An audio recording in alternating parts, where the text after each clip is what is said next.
Assalamualaikum warahmatullahi wabarakatuh. Nama saya Anugrah Wahid Muhammad. Di sini saya akan menjelaskan tentang praktikum panas jenis bahan padat. Tujuan dari percobaan ini adalah satu, memahami konsep asas Black, dua, memahami prinsip kerja kalorimeter, tiga, menentukan panas jenis bahan dengan menggunakan kalorimeter. Alat-alat yang diperlukan dalam percobaan ini: satu, kalorimeter lengkap dengan pengaduk dan bejana pelindung. 2. Potongan-potongan logam aluminium. 3. Potongan-potongan kaca. 4. Termometer raksa 2 buah. 5. Air suhu kamar dan air panas. 6. Neraca. 7. Gelas ukur. 8. Ketel uap dan bejana pemanas. 9. Ada stopwatch. Dasar teori berdasarkan asas Black. Jika suatu zat menerima atau melepas kalor, maka suhu zat tersebut akan berubah. Dengan mengetahui besarnya perubahan suhu pada zat, maka akan ditentukan besarnya kalor yang dilepas atau diserap oleh zat tersebut. Panas jenis merupakan karakteristik dari suatu zat yang didasarkan pada kalor yang diserap dengan perubahan suhu pada zat, sehingga secara matematis dapat dinyatakan sebagai berikut. Kalorimeter adalah suatu alat yang digunakan untuk menentukan besarnya kapasitas kalor dari suatu zat.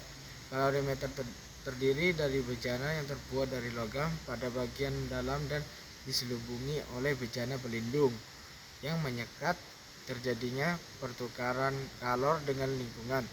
Dalam kalorimeter ada pengaduk yang terbuat dari logam yang sama dengan kalorimeter. Tutup kalorimeter terbuat dari bahan isolator dan di tengah berlubang untuk memasang termometer. Teori asas Black menyatakan bahwa yang pertama, jika dua zat yang suhunya berbeda dicampurkan, maka zat yang lebih tinggi suhunya akan melepaskan kalor kepada zat yang suhunya rendah sampai terjadi keseimbangan, yaitu suhu kedua zat sama.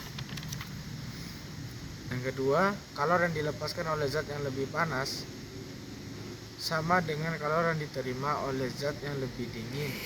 Dan yang ketiga, jika suatu zat suhunya turun sebesar delta T, maka akan melepaskan kalor yang sama besarnya dengan kalor yang dibutuhkan zat tersebut untuk menaikkan suhunya sebesar delta T juga. Dan yang keempat, ini ada cara melakukan percobaan. Persiapan percobaan itu yang pertama, perhatikan kelengkapan alat dan bahan yang digunakan dalam percobaan. Apakah sudah lengkap atau belum? Jika masih ada kekurangan, hubungi asisten atau dosen. Yang kedua, ada perhatikan dan pahami skala terkecil pada alat ukur yang digunakan. Dan yang ketiga, buatlah tabel pengamatan Anda dalam percobaan ini. Dan yang keempat, ambil sampel bahan dan timbang masing-masing bahan yang akan ditentukan kalor jenisnya. 5. Timbang kalorimeter kosong dan pengaduknya. Percobaan menentukan kapasitansi panas kalorimeter. 1. Isi kalorimeter dengan air sampai kira-kira setengahnya dan kemudian timbang lagi untuk mengetahui massa air di dalamnya. 2. Masukkan kalorimeter pada bejana pelindungnya. Kemudian tutup dan pasang termometer. Usahakan agar sedikit mungkin termometer yang tercelup ke air. Lalu ukur suhunya. Dan yang ketiga, campur air dalam kalorimeter dengan air panas yang telah diketahui suhunya. Tutup dan pasang termometer sambil mengaduk-aduk campuran air. Amati laju perubahan suhu yang terjadi. Dan yang keempat, catat suhu campuran jika suhu campuran air sudah stabil, tidak berulang lagi, yang disebut suhu akhir campuran. Untuk percobaan menentukan kalor jenis bahan, yang pertama, panaskan bahan yang akan ditentukan kalor jenisnya dengan menggunakan ketel uap kira-kira selama 15 menit. Catat suhu bejana yang digunakan untuk memanaskan bahan. 2. Isi kalorimeter dengan air sampai kira-kira setengahnya dan kemudian timbang lagi untuk mengetahui massa air di dalamnya.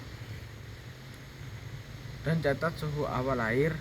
3. Masukkan bahan yang telah dipanaskan ke dalam kalorimeter. Aduk perlahan-lahan dan catat air setiap 10 detik hingga suhunya konstan.